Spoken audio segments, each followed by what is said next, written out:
Welcome Jess to the stage, and let's talk about joy.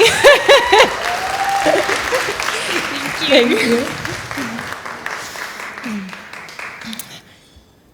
Good afternoon, everyone. Yes, I do not really like if you list up all the titles, because I do feel that people sometimes get defined by their titles, and I feel there's more than that to a person, so thank you anyhow. I really appreciate it. I am super thrilled to be here with you today. We go the different way. My name is Jess. I really like the short form, and I am the founder of Joyful by Jess. It's a company, but more a brand that has the big vision of bringing more joy into people's lives by remembering what it actually is that brings more joy to people. So today we will be diving into a topic of how you can infuse more joy and more passion into your professional life. And that really is a topic that's very dear to my heart because I myself have been on a journey from corporate burnout to now living a life as a digital nomad, traveling the world and really embracing my purpose. So I'm super happy to be here, super thrilled to be sharing this afternoon with you, and I'm looking forward to be diving into the next couple of talks. I would like to start by asking you a question. When we're talking about joy and passion, the topic of burnout often comes up. So let's give that into the round. Who of you has ever felt burnt out at work? Please raise your hand. Oh shit. Oh fuck. Okay, keep the hands open, ladies. Keep it open for a second. Keep it up. And then look around and just see that you are not the only ones, really. Like, a lot of you have been there, and you're not alone. And I have been there too. So let me take you back a few years. I was working in a corporate job as an IT project manager, as a business consultant, consulting on businesses, and on paper, seriously, everything looked fucking perfect. I was successful. I was climbing up that career ladder like no one else had ever done in that company. I was 25 years old when I made 6 figures, and that really isn't a bad thing, right? But guess what? Inside, that did not leave me very fulfilled. I was drained from hustling 80 to 100-hour work weeks. That was my norm. And the money, that could not buy me happiness at all. I was just super exhausted. And one day, I really hit rock bottom. I remember that I was on a business trip in the US. We were supposed to be launching a massive project. It was an international project where we were shifting the entire IT landscape and all our offices worldwide, what so on, doesn't matter. But our key developer has quit a few days before the go live, and I was really hustling day and night to kind of save what I could. But the team decided on the day of the go live that we can't go live like this. It doesn't work. It's not enough. And my world just shattered. I have put so much heart and so much effort into this project, and I still get goosebumps. The day when they said that we're not going live, that was really when everything just collapsed. I only saw penguins, and these penguins were clapping the entire time. It was just penguins. And then I fell asleep. And it was like 18 to 20 hours later that I woke up, and I was still exhausted. And I knew that something had to change. I didn't know what, nor did I know how, but I knew I could not continue living like this because, just no. And that's really when I decided to take the leap of faith, and I was like, okay, let's move on. And I left my corporate job, and I began a journey on where I really wanted to break the habits, because if you want to change something, then really it doesn't happen by continuing to do the same thing over and over again. you've got to change something else. Nothing's going to change. And I was a bit naive. I was a bit blind-eyed. I mean, I'm not that blonde, but still very naive, blind-eyed. I went to Cyprus for my very first project, and I invested all the money that I had in a guy that really made big promises. That was fantastic. All my money in one guy. He made big promises, and believe me, it was quite a lot of money because remember I was doing good business beforehand. Just to find out, half a year later, it was all a scam. Multiple six figures on my bank account, gone. My long-lasting relationship with my fiancé at that time didn't make it. My life, an absolute disaster. Looking back at this, I call this my quarter-life crisis. So there is not only a midlife crisis here, there's also a quarter-life crisis. And it was absolutely terrible. And at that time, I had a wonderful friend that introduced me to the word of surrender. Who is familiar with the word of surrender? Oh, that's only a few, okay. I wasn't at that time. Being in hustling mode over and over again, like literally all the time, I completely forgot what it was or what it means to surrender. Just as I also forgot to introduce these bullet points here. So I was an IT project manager, okay? And then I was working a lot, and then to the next part we're jumping on now. So I completely forgot what it means to surrender because I was hustling that much. And I did not know how that works. I did not know what it means to stop. I was so much in my masculine energy and pushing forward and wanting to get more of this and more out of this world. But I realized that I can't. I don't have energy to do that anymore. There was nothing left that I could grasp and hold on to.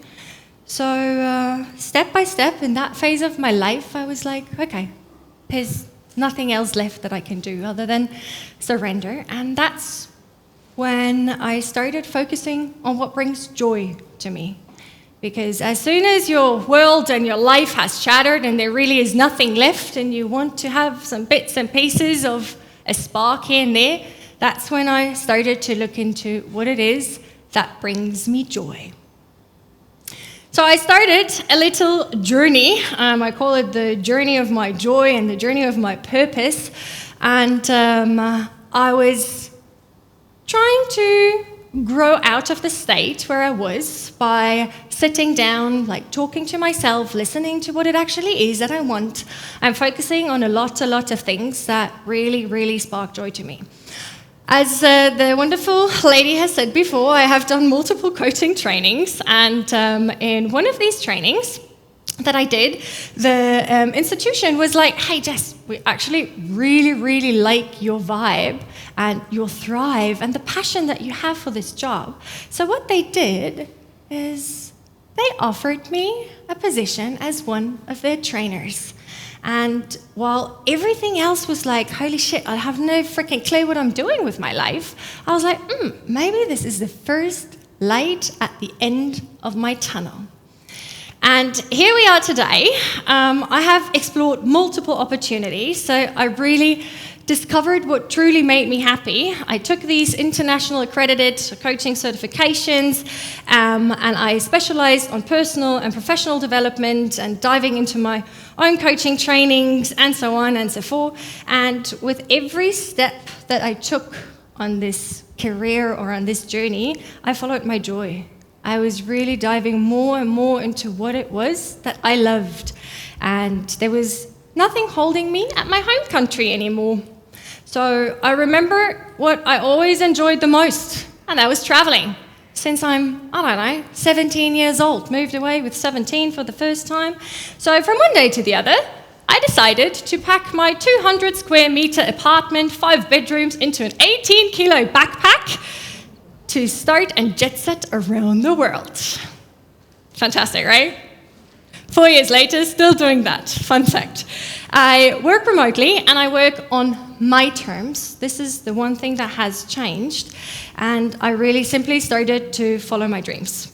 I just did it. And every day I am really looking more and more into what it actually is that I want, and not what is right according to society's playbook, to any structure, to what people tell me I should do.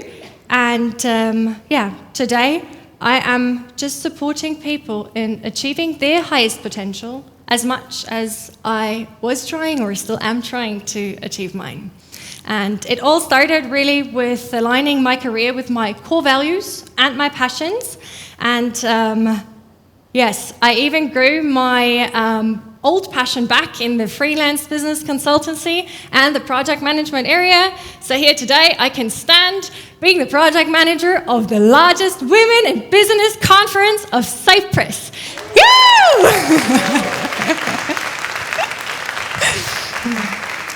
So the big difference here is, though, I am not working for any employer anymore that's telling me what to do and gives me shitty projects. No, I decide who are the customers that I want to work with. I decide who are or which are the projects that I want to deal with. And by doing that, I wake up every single day being excited for work, because knowing what I do brings joy to myself and to the people and to the life of others. Let me go for another question here. Talking about passion and joy. Think about yourselves. How many of you would like to align their passion with their profession? Oh, that's a bit hesitant. Yeah, there's a few hands coming up. You understand the question? Who wants to align their passion with their profession? Okay, there's a few more going up. Thank you. So there was a few of you that were a bit hesitant. I hear you. There is that little monkey in your mind saying, what's she saying? It's not that easy. I can't do that. Or, I have bills to pay. I have responsibilities. I got to take care of this and of that and of this person and that. Yeah, I feel you. I do. I was there too. What do you think my family and friends told me when I said I'm going to be moving abroad, having an 18-kilo backpack, and really that's about it. Bye, guys. They're like, are you crazy? You can't travel the world as a solo female? When I told them that I'm going to be starting my own business. What? Is this way too risky? Stay in your safe, secure 9-to-5 job. Well, what if I tell you that the only limits are the ones that you accept? 99% of the people do not allow themselves to dream big because their fear of judgment is higher than the belief they have in themselves. And I truly believe that it really is all within you. So today I would like to be sharing with you a bit of my strategies and insights of how to align your passion and your profession. There is a few strategies that help me personally and the hundreds and hundreds of people I've been working with over the years and years. And I hope that they can help you too. And the first thing that I am going to be sharing with you, fortunately, unfortunately, not going to lie, it all starts with self-awareness. Self-awareness, that's that thing where you literally sit down and you listen to yourself and you're like, what is it that my inner child or that voice is actually saying? So where do we allow other people, other structures or systems to influence our life? Where do we allow that belief systems from someone else are influencing what I am thinking, what I am feeling? Where are we coming up with bullshit stories just to not go the next step into our dream direction? So all of these things, we as a collective, we need to create more self-awareness. And we really don't need a lot for this. An open mind helps. Some journaling in the morning, some pausing before I take action. That really is the first step into building a healthy new kind of life. and to get unstuck of the habits that you have been implementing over years and years. Following that, it is very, very helpful to identify your core values. And I'm going to be very honest with that. The first time that I really looked into my core values was when I fucked up. When I hit rock bottom, I was like, okay, what's actually my core values? So what are your core values? Write them down and implement them in your life, not only in your professional life, also in your private lives. When you enter a relationship, whether it is romantic, a friendship, or a professional relationship, it is super, super important that your values are being appreciated. And in a working environment, it makes so much more sense to be working with an employer or for an employer who you're sharing the values with. That really increases job satisfaction. So when I dive into my values, I realized that freedom is the number one thing that's standing out. And freedom, that means in time and also in space. And that's why at some point it really only made sense for me to be a world traveler, digital nomad. So I am traveling around the world. I am free in my space and I am a freelancer. So I have my own business. So I can rule over my own time. So this core value of freedom has really shifted my entire life upside down. So the importance of core values, I hope you can see it. So dive into your core values and see what it is that you can shift and change after knowing the values. The next one that I would like to share with you is to pursue your true passions. What is it that lights that inner spark of joy to you? What is it that makes you lose track of time? A thing that I love to give to my clients is that I am asking them to please write a list with 100 things that they love doing. 100 things, whatever it is. And if taking a nap is one of the things that you love doing, and I really get that, I love napping, then put that on the list. 100 things you love doing. And for those who are struggling a bit with that, think back of a time where it might have been easier, like the childhood. What was it that you loved doing at that time? And then step by step, start to put more of these things into your life. Start to bring up maybe new projects at work. Raise an initiative where all these small little steps can be increased. New projects, new roles within the existing business, or maybe a new business. And slowly, slowly, you can increase the passion and you can increase the joy of your daily life. After you know what you're passionate about, it is super important to set kind of goals, some kind of goals. There's short-term goals, there's long-term goals. So what it is that you want your career to look like when you're living according to your passion, when it aligns with your passion. So visualize your ideal working environment. What are some short-term goals, some long-term objectives? What is it that makes you motivated and stay focused? Goals usually have to be all SMART. I'm sure most of you have heard of that. I see some nodding in the audience. Yeah, specified, measurable, achievable, blah, blah, blah. But Rome wasn't built in one day either, right? So take one step at a time. It's okay, one step at a time.